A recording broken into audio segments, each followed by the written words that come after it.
Leah here, and welcome to a Sims 4 house build. And today we're going to be building the EUReKA smart house. So as you can tell, I'm just going to do a simple border block. I'm going to go throughout the entire border of the yard, and then I'm going to start cutting inside the rectangle just to start getting a sense of where everything is going to go.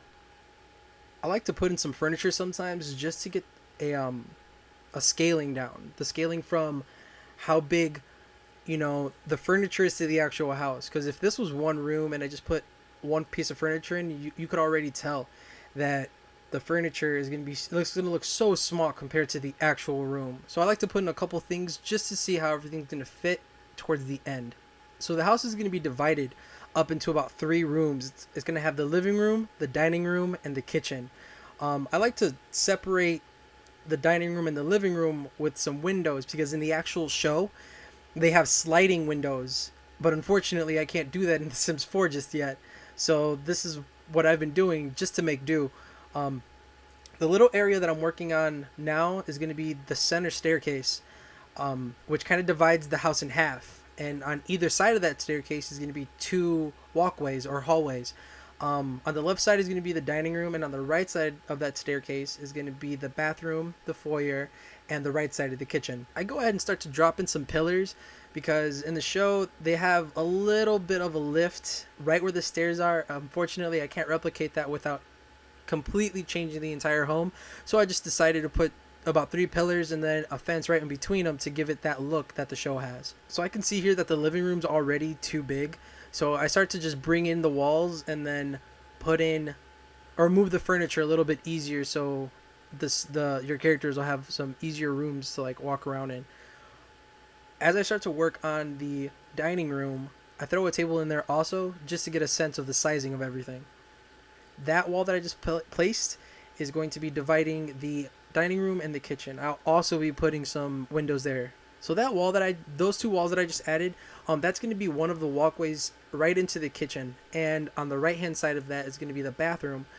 That one wall where it's connecting the staircase, towards the end of the video you will see that I add glass to that, because there's actual glass in the show, separating it just a little bit. So you won't see that here, but you will see that towards the end. Right under the staircase I'm adding about a 75% wall from the top down, just because I didn't want a full wall there. I don't know, I was weird like that. I ended up taking a fridge and a small garbage can and putting them right into that little space just to see how they fit. In the show I know that there's only the fridge there, but I didn't want to just place that inside a wall, so I just threw a garbage can next to it. It wasn't too big of a difference. Like I said before, the floor plan and the blueprint are completely alike from the show, so I'm not changing up too much. But once we get upstairs and outside, that's when I start to really change up the floor plan. Okay, so here I had no idea what I was doing. I happened to look at the windows and the colors weren't matching. And I guess it was probably just something from outside, like the lighting, because I did have a huge hole in the ceiling. But I just forgot about it and moved on just because I thought it was like a lighting issue. I started to make cuts inside the building because I didn't want it to be just like a cookie cutter square. I wanted it to be more dimensional. I wanted more edges. I wanted to give it a different feel from the rest of the neighborhood. At this point, I was super confused because I was looking at the floor plan from the blueprints, and I couldn't figure out why the windows and the walls weren't lining up to the outside walls, but I happened to just move one wall entirely in because it was just easier for me in the long run.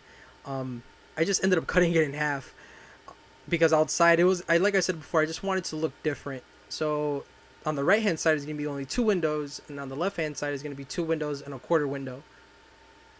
I noticed that the kitchen was a little bit too big, so I went ahead and rescaled it. Same thing with the living room. I wasn't happy with the size, so I go ahead and change that a little bit later.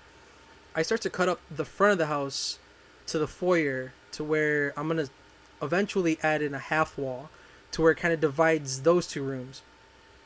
There's that half wall that I was talking about, and right on the right hand side of that half wall is going to be the entrance, or 2 entrances. There's going to be like a little door that's going to be completely glass, and then on the outside is like where you get to where the Sims can drop off their clothes. All right, so here that's going to be the actual front of the house, where or the front door. That's going to have tons of landscaping and tons of greenery. But as we come towards the end of part one, I just want to leave you with a couple more things. There will be more videos to come, so please make sure to check those out. If you want to see any more houses being built in the future, just let me know. This is Leah E, and I'm out.